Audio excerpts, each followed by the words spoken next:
시청자 여러분 안녕하십니까? 행복한 미래를 여는 방송 복지TV 뉴스입니다. 올해 하반기부터 노인요양연금 상품이 보다 다양해집니다. 그동안 보험사가 임의로 정한 임의 기준에서 복지부의 노인장기 요양인 등급으로 확대되기 때문인데요. 박정인 기자입니다. 65세 이상 노인들 중 혼자서 일상생활이 힘든 치매나 파킨스병과 같은 노인성 질환자들에게 일상생활에 도움을 주는 노인 장기 요양인 제도가 있습니다. 그동안 보험사들은 노인 장기 요양연금 상품을 판매하면서 장기 간병연금 지급 대상을 보험사가 정한 임의 기준을 적용해왔습니다. 그러나 올해 하반기부터 보험사들은 장기 간병연금 지급 대상을 보건복지부의 노인 장기 요양인 등급 기준인 1에서 5등급까지 확대하는 상품을 새롭게 출시합니다. 금융위원회는 이와 관련해 현재 금융감독원과 보험개발원이 설계 작업을 했고 하반기에 출시할 것이라고 설명했습니다. 또한 금융위는 이번 노인 요양연금 상품의 등급 변화로 인해 장기 간병연금 혜택을 받을 수 있는 대상이 10만 명에서 최대 40만 명까지 늘어날 것이라고 밝혔습니다. 한편 금융위는 현재 당뇨와 고혈압 등 만성 중증 질환자 등 건강이 좋지 못한 사람들을 대상으로 높은 연금액을 제공하는 새 연금 상품 출시를 준비 중에 있다고 말했습니다. 복지TV 뉴스 박정인입니다. 최근 새누리당과 정부가 증세와 복지 그리고 건강보험료 개편을 놓고 파열음을 빚었는데요. 당정이 모두 숨고르기에 들어가면서 신중 모드로 전환했습니다. 정유림 기자입니다. 증세 없는 복지는 거짓말이라고 말해 논란에 불을 붙인 김무성 새누리당 대표. 정부와 갈등하는 모양새로 치닫자 수위 조절에 나섰습니다. 박근혜 대통령의 대선 공약은 새누리당이 최우선적으로 지키려 노력할 것이라고 강조했습니다. 증세 논쟁은 아무 의미가 없고 증세는 최후의 마지막 수단이라는 측면에서 정부와 새누리당의 의견 차이는 전혀 없다는 점을 강조합니다. 정부와 새누리당이 증세 복지 논쟁에 따른 혼선을 서둘러 정리하기보다 상황을 관망하며 안전한 결론을 도출하기로 가닥을 잡았습니다. 섣부른 결론 도출로 빚어질 수도 있는 더 큰 혼란과 역풍을 막겠다는 겁니다. 이에 따라 새누리당은 증세와 복지 구조조정 문제에 대해 우선 사회적인 합의를 이끌어낸 뒤 내년 예산안 처리 시점인 12월까지 결론을 내릴 것으로 알려졌습니다. 이와 함께 당정은 주말 동안 접촉을 갖고 건강보험료 부과체계 개편도 서두르지 않기로 한 것으로 전해졌습니다. 당정은 우선 최신 건강보험료 부과 자료를 기준으로 시뮬레이션을 해 실제로 어떤 계층에 어느 정도의 보험료 변동이 생기는지 조사할 방침입니다. 새누리당은 특히 정책위원회를 구성해 조세, 복지, 건강보험 등 사안별로 당정 협의를 갖고 대안을 만들 계획입니다. 복지TV 뉴스 정유림입니다. 지난해 4, 4분기 장애인 취업자 수는 7,371명으로 전년도 같은 기간보다 18% 증가한 것으로 나타났습니다.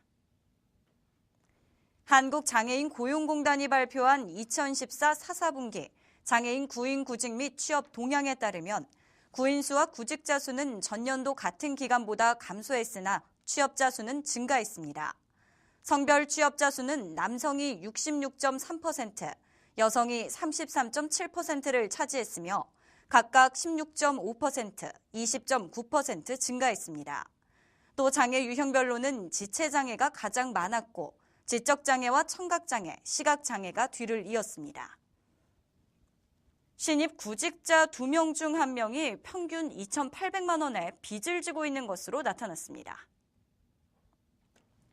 한 온라인 구인구직 포털 사이트가 신입 구직자 890여 명을 대상으로 부채 유무와 금액을 조사한 결과 47%가량이 빚이 있다고 응답했고 1인당 평균 2,769만 원으로 집계됐습니다.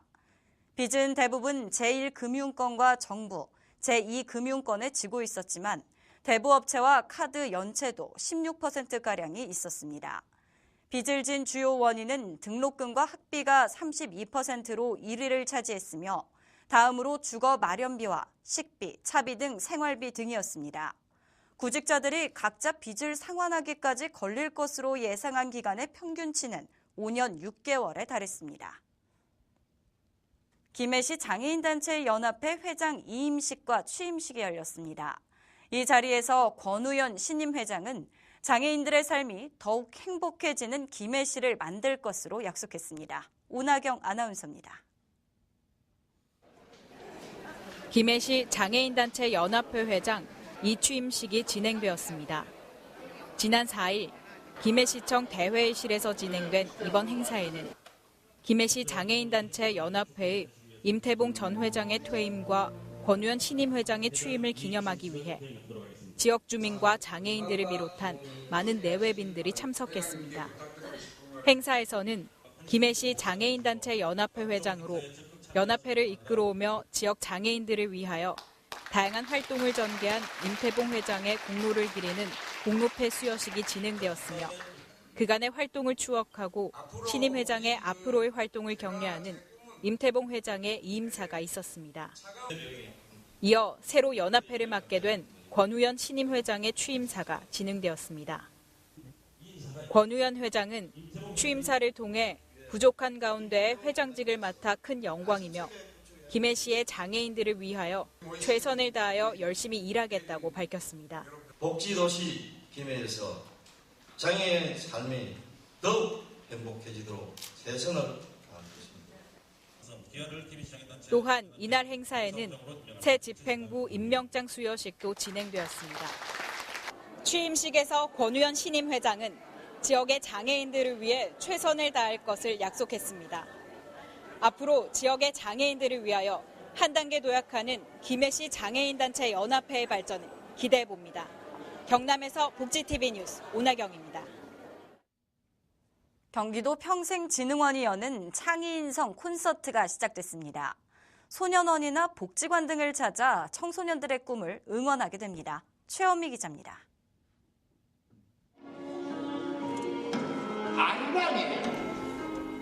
아리랑 선율이 깊게 울려 퍼집니다.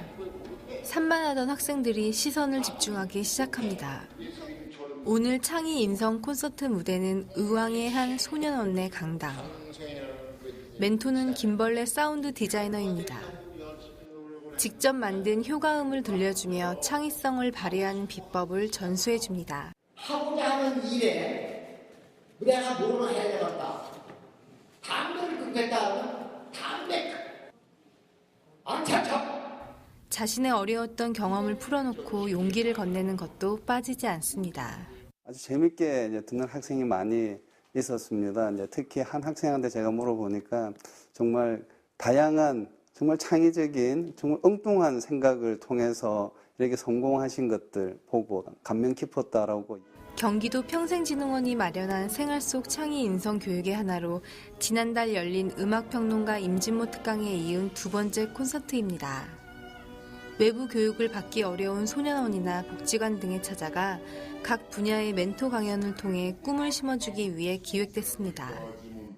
앞으로 창의 인성 콘서트는 한부모 가정이나 학교 밖 청소년, 다문화 가정, 장애 청소년 등을 대상으로 확대될 예정입니다. 복지TV 뉴스 최현미입니다. 행복한 미래를 여는 방송 WBC 복지TV 부회장에 한국사회복지공제회 조성철 이사장이 위촉됐습니다. 이날 부회장 위촉식에서 최규옥 복지TV 회장은 직접 조성철 한국사회복지공제회 이사장에게 복지TV 부회장 위촉장을 전달했습니다. 조성철 부회장은 이 자리에서 수십여 년간 사회복지 현장에서 일해온 경험을 토대로 5천만 국민에게 희망이 되는 방송을 만들 수 있도록 노력하겠다고 밝혔습니다. 또 이날은 복지TV 고문에 경기도의회 금종래 의원이 위촉됐으며 국민들이 체감할 수 있는 행복한 복지사회를 만들기 위해 온 힘을 다하겠다고 전했습니다.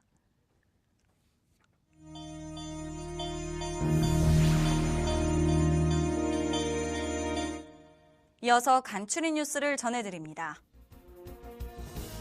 환희와 감동 그리고 축제의 한마당이라는 주제로 제12회 전국장애인 동계체육대회가 개막했습니다. 대회는 12일까지 강원도 평창과 강릉, 서울, 경기도 일원에서 열립니다. 이번 대회에는 전국 17개 시도에서 선수와 임원, 대회 관계자 등 총 754명이 참가하며 알파인 스키와 크로스 컨트리 스키, 바이애슬론 등 6개 종목의 경기가 펼쳐집니다.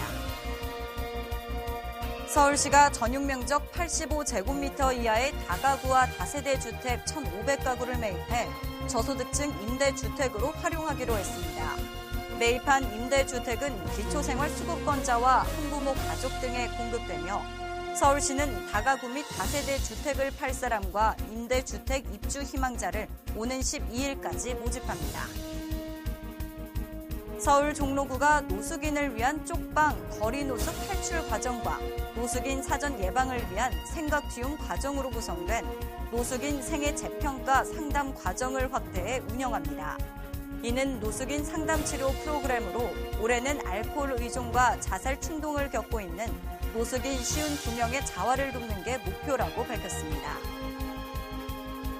경기도 성남시가 시각장애인을 위해 시정 소식지를 점자로 제작해 발행을 시작했습니다. 점자 소식지인 비전 성남은 국배판 책자 형태로 매월 200부가 발행되며 중증 시각장애인에게 우선 무료로 배포됩니다. 경기도는 지난 6일 130여 명의 사상자를 낸 의정부 화재 사고 현장에서 용감한 시민정신으로 주민들의 목숨을 구한 유공자에 대한 표창식을 가졌습니다. 이날 표창식에서는 가스배관을 타고 올라가 밧줄을 이용해 13명의 주민을 구조한 이승선 씨와 옥상에 있는 판자를 이용해 옆 건물로 13명을 대피시킨 진옥진 소방사 등 살신성인으로 주민들을 구조한 8명의 유공자에게 재난대응 유공자 표창을 수여했습니다. 여수시 신체장애인들의 복지와 권익 보호에 앞장선 사단법인 한국신체장애인 복지회 여수지부가 회장 2취임식을 가졌습니다. 이날은 시도 의원과 관계자, 장애인 300여 명이 참석한 가운데 13년 동안 수고한 이주일 이임 회장에게 감사패 전달과 협회기 이양식이 이루어졌으며 최정식 취임 회장은 명실상부한 여수시의 장애인 단체로서의 역할을 성실히 수행하기 위해 최선의 노력을 기울이겠다고 포부를 밝혔습니다.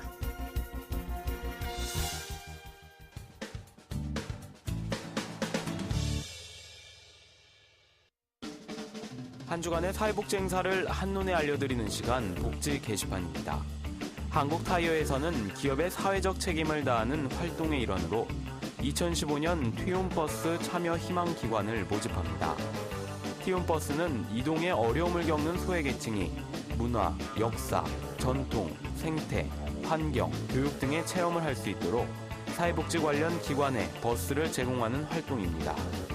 티움버스 이용을 원하는 사회복지 관련 기관과 단체는 한국타이어 나눔재단으로 문의하시기 바랍니다.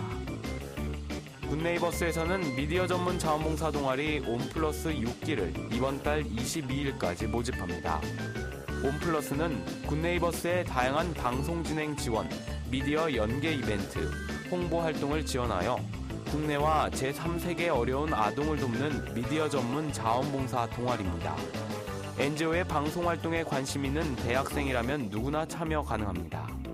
자세한 사항은 굿네이버스로 문의하시기 바랍니다. 지금까지 복지 게시판이었습니다. 이야기가 있는 시간 오늘의 영상 함께 보시죠.